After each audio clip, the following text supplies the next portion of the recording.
Okay, so yeah, I forgot. I was talking about the dream. So in the dream, I was like, oh, okay. So basically, it was like my house, but it was like school at the same time. So basically, my person was in a class, but during the time that they were in that class, I wasn't in the class. I was actually like dealing with other things. Like I was washing my sheets and I was just dealing with a lot. Like I think there was like flooding that was trying to happen, so I was trying to deal with that. So that really just symbolizes like me going through like the cleansing, and also with the flooding just like dealing with a lot of different like trials and things like that. But during this time, like they're in the class, so they're God is like really like teaching them and revealing things to them. So then it's like lunchtime, and the lunchtime is basically like kind of like this cafeteria looking thing, kind of where like my, I guess, living room would be. So that really kind of just represents fellowship. I was sitting at a table and I was basically explaining to the people at the table like why I missed the class. Um, and so then um, there's a person sitting next to me, um, and they tell me that my person was looking for me, like they were kind of like wanting to be with me in the class, but I wasn't there obviously. So then it's supposed to be kind of like time for the next class after the lunch time, and they kind of started walking towards me, and I could still tell that they were wanting to like be with me and wanting to talk to me. But then they kind of kept going. Like I never really talked to them or really engaged with them.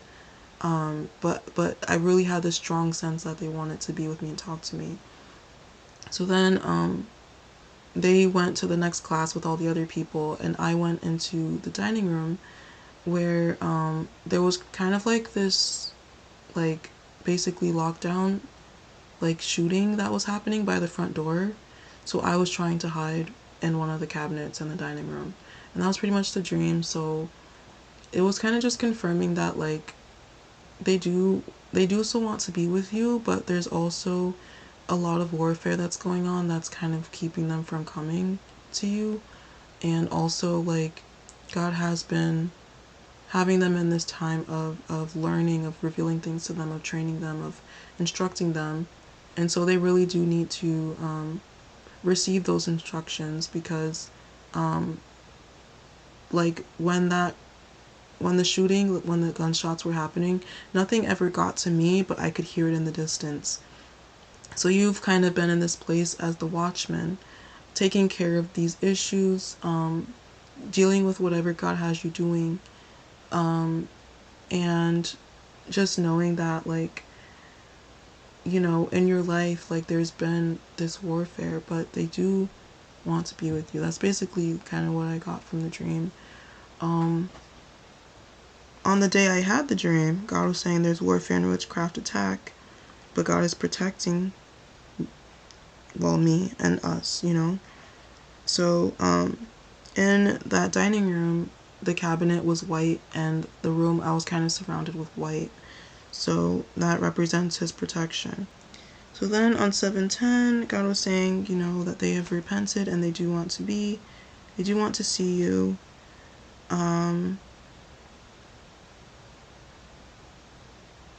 And then the Lord was saying, pray against violence, because there's been violence in the spirit. So yeah, I do want to go over, this is like the longest word I've ever done, I think. This is like going on 2 hours. But I do want to read the lyrics for 2 songs. So this was a song I heard this week, and I knew that God was really speaking through the song. So this is called Bad by James Bay. So it says, I know it hurts that we don't touch anymore. It's even worse because we built this from the floor. It's just as hard for me to know I might see you around.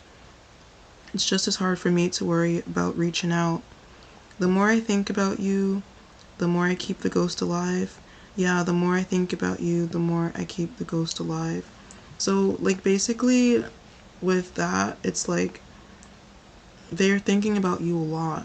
And it says the more I think about you, the more I keep the ghost alive, which means that you aren't physically there. So they just like, it's just like this kind of what was of you, kind of like in the movie where he was looking for her and, you know, she wasn't there. Like, they're just kind of like thinking about you and they're just really feeling the effects of your absence. So it says, I want you bad, but it's done. I'm bleeding out 'cause we can't go on. I want you bad till I shake. I want what we had, but what's broken don't unbreak. Just when I'm ready to get over you, you call me up, and then I crumble when you say you're getting over us. But the more I think about you, the more I keep the ghost alive. Yeah, the more that I'm without you, the less I know if I was right. I want you bad, but it's done. I'm bleeding out 'cause we can't go on. I want you bad till I shake. I want what we had, but what's broken don't unbreak. And I won't tell you what I want to. I'm falling through, I can't hide it, but I'll learn to. I want you bad, but it's done. I'm bleeding out 'cause we can't go on. I want you bad till I shake. I want what we had, but what's broken don't unbreak. I want you bad, but it's done. I want you bad, but we can't go on. So that's really kind of like what the enemy is. That's kind of what they've been believing. Basically, they've been kind of feeling like it's done. You know, I'm bleeding out because we can't go on. And it says, I won't tell you what I want to. So there's things that they want to tell you, but they haven't told you. And they want to tell you these things. It says, I'm falling through, but I can't. It says, I'm falling through, I can't hide it, but I'll learn to. So they're just kind of like, okay, I'll just try to deal with, you know, this feeling horrible because of the separation. But the truth is they can't hide it, you know. They said, but I'll learn to. And then it says, it's just as hard for me to worry about reaching out. So they wanted to reach out, but there's been the fear. So just kind of praying for them. So yeah, it's been difficult for them. So another song is Nobody to Love by Luther Vandross. So it says, sometimes people say one thing and mean another. That's what you do when it comes to love. And though you say you want it, it seems like you do anything to keep it away. So that's literally exactly what they've been doing. Hey baby, what's your game? I ask you the questions and the answer's still the same.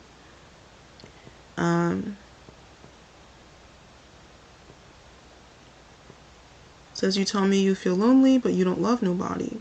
You tell me that you got a big heart, but you won't love no one.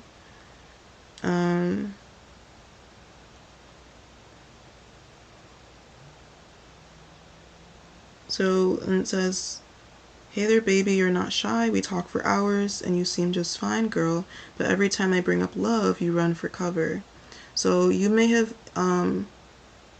you know, you've kind of been vulnerable with them, you know, maybe expressing your feelings for them, things like that, and every time anything related to vulnerability or intimacy or love comes up, they run for cover.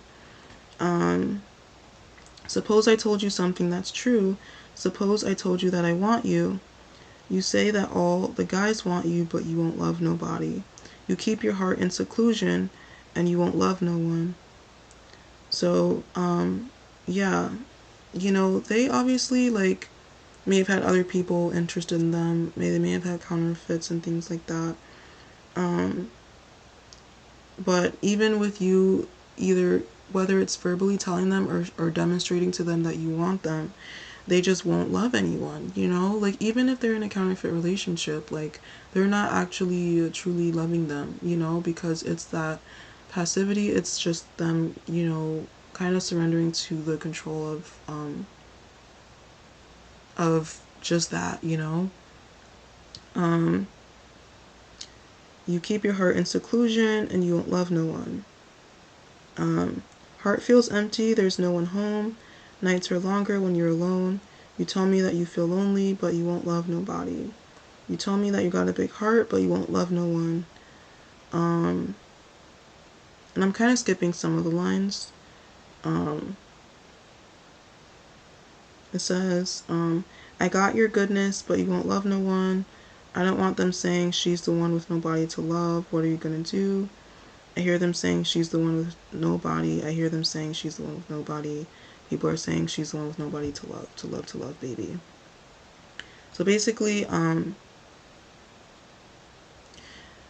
you're kind of just like, okay, so do you just want to be that person that has like nobody to love because you're kind of in this place where you're tired because you have been loving them and they haven't been accepting it. So, and they haven't been loving you the way that God has called them to. So it's kind of like, are you going to just be the person that has people say, oh, they have nobody to love. So there's that song. Okay, so one song that I did hear today was Bad Habits by Ed Sheeran. And I'm feeling led to look up the meaning of that song.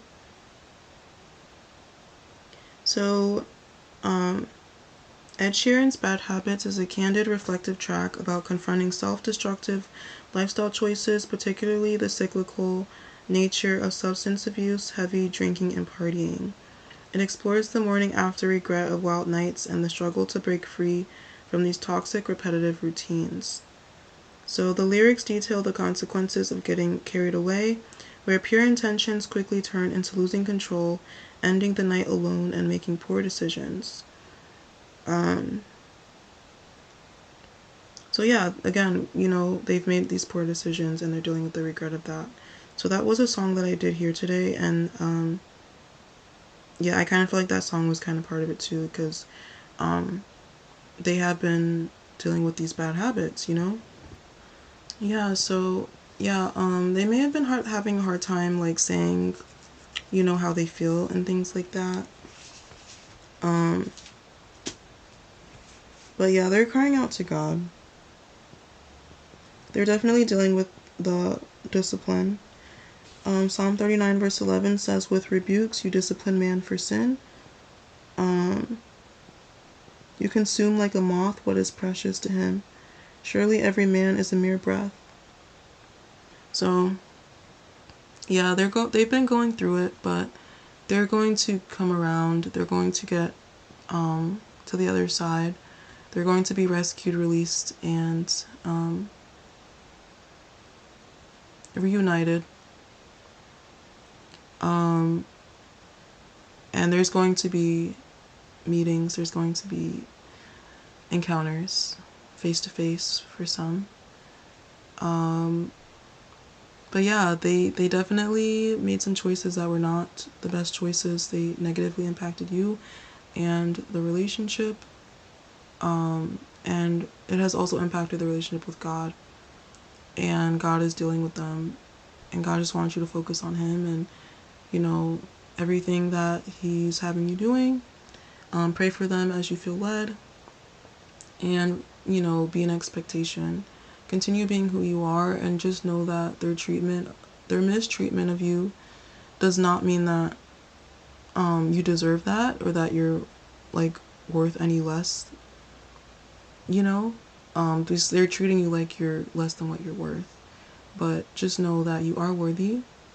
They're dealing with low self-esteem, lack of self-worth, not submitting to God and things like that. So the brokenness is leading to those actions. So just praying for God to heal them and help them. And they're going to be healing with you, and so just receive them when they do come. And yeah, just continue to seek guidance from God on this whole journey every day, what to do.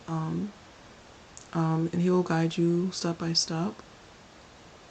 But I pray that this bless you and encourage you. Take this to Him, of course, and allow God to give you more revelation. But this was just a lot. And so I just wanted to share it all. And thank you for listening, especially if you listen through this whole thing. And God bless you, and be blessed in Jesus' name.